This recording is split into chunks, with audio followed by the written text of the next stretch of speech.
Hello friends, welcome back to my YouTube channel UFS update for stocks, जहां पे मैं आपको स्टॉक मार्केट से रिलेटेड हर एक लेटेस्ट अपडेट देने की कोशिश करता हूं।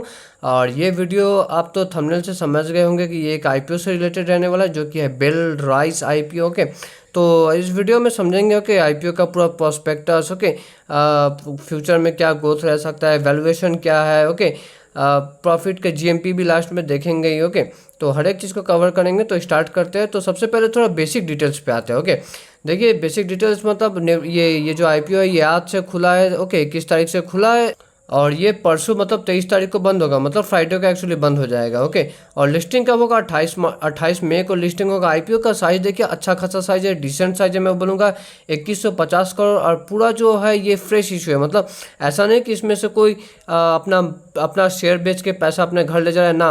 पूरा जो पैसा है ना ये 2150 को ये कंपनी को ही इम्प्रूव करने के लिए, कंपनी को ही फ्यूचर में और बेटर बनाने के लिए यूज़ होगा। ओके, ग्रोथ लाने के लिए, हालांकि ग्रोथ एक्चुअली कम आएगा, वो मैं रीज़न आपको बताऊंगा बाद में। ओके, और फेस वैल्यू देखिए 5 रुपीज़ पर शेयर के हिसाब से है। ओके, और आईपीओ में देखिए प्राइस पॉइंट कितना है, 85 से 90 पर शेयर। लेकिन आपको तो पता है कि 85 पे अगर आप लगाइएगा तो आपको मिलेगा ही नहीं। ओके, आपको तो 90 रुपीज़ के हिसाब से लगाना पड़ेगा। तो एक लॉट में 166 शेयर आ रहा है, एक शेयर 90 रुपीज़, तो 166 इंटू 90 कीजिए, तो एक लॉट में आपको 14,940 रुपये करीब लगाना पड़ेगा। ओके, और अच्छा साइज है, ऊपर से रिटेल इन्वेस्टर्स को भी अच्छा खासा दिया, 35% हिस्सेदारी रिटेल इन्वेस्टर्स को। ओके, एनआई या फिर एचएनआई भी कहते हैं, उसे 15% और क्यूआईबी को 50% का हिस्सेदारी दिया गया। ओके, तो आईपीओ का साइज भी अच्छा है और रिटेल इन्वेस्टर्स को परसेंटेज वाइज हिस्सेदारी भी अच्छा दिया जा रहा है, तो अलॉटमेंट के चांसेस इस आईपीओ में थोड़ा अच्छा खासा है। ओके, अब कंपनी का थोड़ा ओवरव्यू, थोड़ा बिजनेस मॉडल ये सब भी समझते हैं। तो देखिए कंपनी एक्चुअली करती क्या है ना कि आप देखिए, Belrise industry limited manufactures automotive sheet metal के casting parts, polymer component, suspension, mirror systems. Okay, तो ये सब ये गाड़ी में यूज़ होने वाले जो पार्ट्स होते हैं ना, ये वो सब ये कंपनी बनाती है। ओके, और गाड़ी में स्पेसिफिकली अगर मैं बोलूँ मेन क्या बनाती है ये कंपनी, तो देखिए मेन ये चीज़ बनाती है ये गाड़ी का। ओके, इसे हम कहते हैं चसीस कहते हैं। ओके, तो ये जो है ये 4 व्हीलर्स के लिए भी बनाती है, 2 व्हीलर्स के लिए भी बनाती है और 3 व्हीलर्स के लिए भी बनाती है। ओके, और इसमें भी मैं अगर बता दूं ना, तो 2 व्हीलर में एक्चुअली कंपनी का ज़्यादा अभी तक जो है 2 व्हीलर में ही जो है कंपनी का मतलब ज़्यादा फोकस रहा है। ओके, और फ्यूचर में जो ये प्लान करते हैं कि ये मतलब 4 व्हीलर देखिए अभी भी बनाते हैं 4 व्हीलर के लिए चसीस, लेकिन अभी ज़्यादा नहीं बनाते। ओके, फ्यूचर में और ज़्यादा एक्सपैंड करेंगे 4 व्हीलर का भी सेगमेंट में। ओके, कंपनी का थोड़ा कस्टमर्स भी देख लेते हैं। तो नामी दामी कस्टमर्स, नामी दामी नाम कंपनी से जुड़े हुए, जैसे कि जीएलआर। ओके, अब जैसे मैंने आपको बताया कि ये कंपनी 2 व्हीलर को ज़्यादा कैटर करती है, तो बजाज हो गया, हीरो होंडा हो गया, ओके, रॉयल इनफील्ड हो गया, ये सब भी। और 4 व्हीलर में भी टाटा मोटर्स, महिंद्रा, जीएलआर और कमर्शियल व्हीकल्स में भी कंपनी जो है न्यूली फोकस करेगी। ओके, नया नया अभी जो कंपनी अपना एक्चुअली कंपनी ने ना 3 नया प्लांट खोलने का प्लान किया, उस तीनों प्लांट में जो है ना वो आप कमर्शियल व्हीकल को भी ये मतलब बिजनेस सर्व करेंगे। ओके, कंपेटिटिव स्ट्रेंथ एक बार देख लेते हैं कंपनी का। तो देखिए, distinguish market leader in the high growth, okay, field of precision metal sheet. तो मैं आपको बताता हूँ एक्चुअली, देखिए ये 2 व्हीलर सेगमेंट में ना ये कंपनी जो 2 व्हीलर्स में जो मेटल शीट जो चेसिस यूज होता है ना, उसमें ये कंपनी ना इंडिया में ना 24% मार्केट शेयर अकेला लेके बैठी है। ओके, मतलब करीब करीब हर 4 में एक जो मोटर बाइक जो मोटरसाइकिल जो सेल होता है ना, उसमें तो इन्हीं का मतलब चेसिस और मेटल जो पार्ट्स होते हैं इन्हीं का यूज होता है। ओके, इसके बाद कंपनी का प्रोडक्ट जो है वो काफ़ी इनोवेटिव रहती है। कि ये भी कंपनी का कहना है। वर्टिकल इंटीग्रेटेड मैन्युफैक्चरिंग फैसिलिटीज़, मतलब कंपनी जो पार्ट्स बनाती है वो मतलब एकदम A to Z खुद ही ज़्यादातर बनाती है, दूसरे पे डिपेंडेंस कम है कंपनी का। ओके, अब आता है कि कंपनी जो आईपीओ से जो 2150 करोड़ जो पैसा लेगी उसको करेगी क्या। देखिए ये जो 2150 करोड़ ना, इसमें से 75% करीब करीब पैसा ना कंपनी ना डेप्ट को रीपे करने में लगा देगी, मतलब इनके ऊपर जो कर्जा है वो कर्जा को उतारने में लगा देगी। इनके ऊपर कर्जा कितना है देखिए मैं आपको बताता हूँ। इनके ऊपर करीब करीब ना 2600 करोड़ का कर्जा है। ओके, कितना का कर्जा? 2600 करोड़ का। ठीक है, तो इसमें से करीब तो अभी आईपीओ में तो करीब करीब 2150 करोड़ कंपनी उठा रही है। ओके, तो इसमें से करीब करीब 1600-1700 करोड़ ना कंपनी बस अपने कर्जे को उतारने में लगा देगी। ओके, तो कर्जा 1600 करोड़ एक्चुअली कर्जा में दे देगी, तो उसके बाद भी 2600 से 1600 गया तो 1000 करोड़ इसके बाद भी कंपनी के ऊपर कर्जा रहेगा। ओके, बाकी का जो पैसा है वो जनरल कॉर्पोरेट पर्पस मतलब कंपनी ने कहा कि हम R&D में इन्वेस्ट करेंगे। ओके, मार्केटिंग में इन्वेस्ट करेंगे, और कुछ पैसा जो है, सिर्फ कुछ पैसा मैं बता रहा हूँ, वो जो है आपको ये क्या कहते हैं एक्सपेंशन में भी जाएगा। ओके, अब एक बार कंपनी का फाइनेंशियल भी देख लेते हो कि तो देखिए फाइनेंशियल ईयर 2022 से है, तो फाइनेंशियल ईयर 2022 में इनका रेवेन्यू देखिए 5,400 करोड़ था।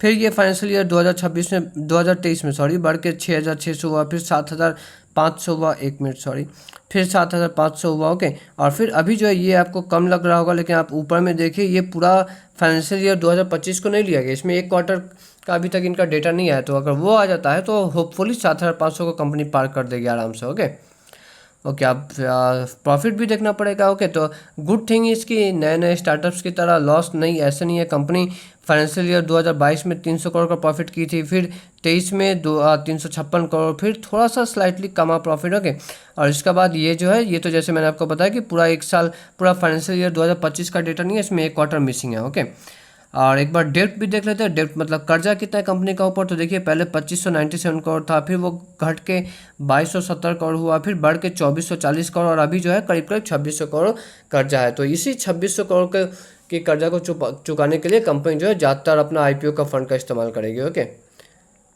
अब एक बार फ्यूचर में ग्रोथ देख लेते हैं कि कैसा रहता है। तो देखिए लास्ट कुछ साल में जो मैंने आपको फाइनेंशियल दिखाया ना, वहाँ पे तो खैर कंपनी 15 से 20% करीब ग्रोथ कर रही थी, लेकिन मैंने कंपनी का मैनेजमेंट का जो इंटरव्यू देखा था वो मैंने देखा था, तो उनका ये कहना था ना कि अभी तो कंपनी मोस्टली 2 व्हीलर और 3 व्हीलर को ही सर्व करती है, लेकिन फ्यूचर में कंपनी ना 4 व्हीलर पे भी ज़्यादा से ज़्यादा फोकस करेगी। और 4 व्हीलर का जो मार्केट है ये साइज़ में भी बड़ा है, और यहाँ पे ऑपरेटिंग प्रॉफिट मार्जिन भी ज़्यादा है।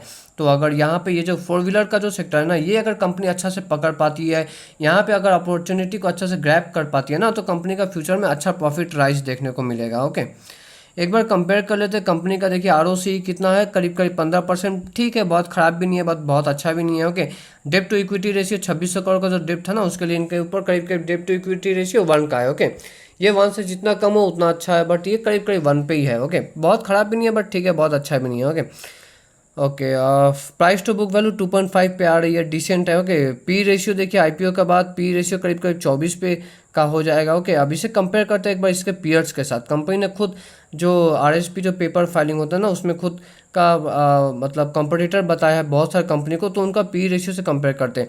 तो वाद फोर जैसे इनका एक कंपटीटर, तो पी रेशियो देखिए 60 के करीब है।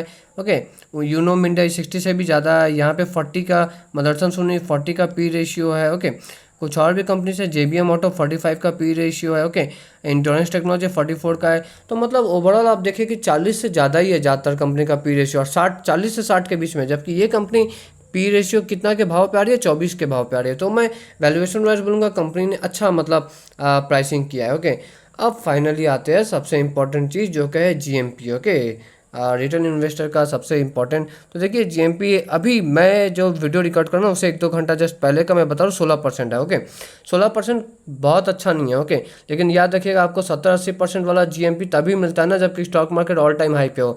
अभी तो खैर थोड़ा टेस्ट वाला ही माहौल है। ओके, तो 16% डिसेंट है। Okay, I guess short term में जिसका सिर्फ लिस्टिंग पर्पज़ के लिए जिनको लेना है उनको लॉस तो नहीं होगा। ओके, ये जस्ट मेरा अनुमान है। ओके, बाकी देखिए लिस्टिंग तक कुछ भी हो सकता है। ओके, आप पर्सनली मेरा अगर ओपिनियन पूछे तो हाँ, मैं इस कंपनी में एक्चुअली अप्लाई करूँगा, अपने अलग अलग फैमिली मेम्बर्स के अकाउंट से भी मैं अप्लाई करूँगा। ओके, एक बार कंपनी का लिमिटेशन भी समझ लेते हैं। तो देखिए कंपनी का लिमिटेशन ये है ना कि ये जो IPO से जो पैसा उठाए ना, उसमें से ज़्यादातर पैसा करीब करीब 2150 करोड़ में से 1600 करोड़ तो सिर्फ चला जाएगा आपका कर्ज को चुकाने में ही चला जाएगा। ओके, तो मतलब ग्रोथ के लिए कम पैसा जाएगा, बाकी जो पैसा है ना वो मैं बता दे रहा हूँ, वो एक्चुअली R&D में जाएगा। ओके, रिसर्च एंड डेवलपमेंट में, वो मार्केटिंग में जाएगा। ओके, वो मार्केटिंग में जाएगा, और थोड़ा बहुत पैसा जो है इनका एक्सपेंशन में जाएगा। ओके, तो यही एक थोड़ा सा नेगेटिव स्लाइड है कि मतलब ग्रोथ में कंपनी ज़्यादा पैसा नहीं लगाने वाली है। ओके, तो इस वीडियो में इतना ही दोस्तों। अगर आपको अच्छा लगा होगा तो make sure you like and subscribe मेरे यूट्यूब चैनल। मिलते हैं नेक्स्ट वीडियो में, तब तक के लिए टाटा बाय बाय।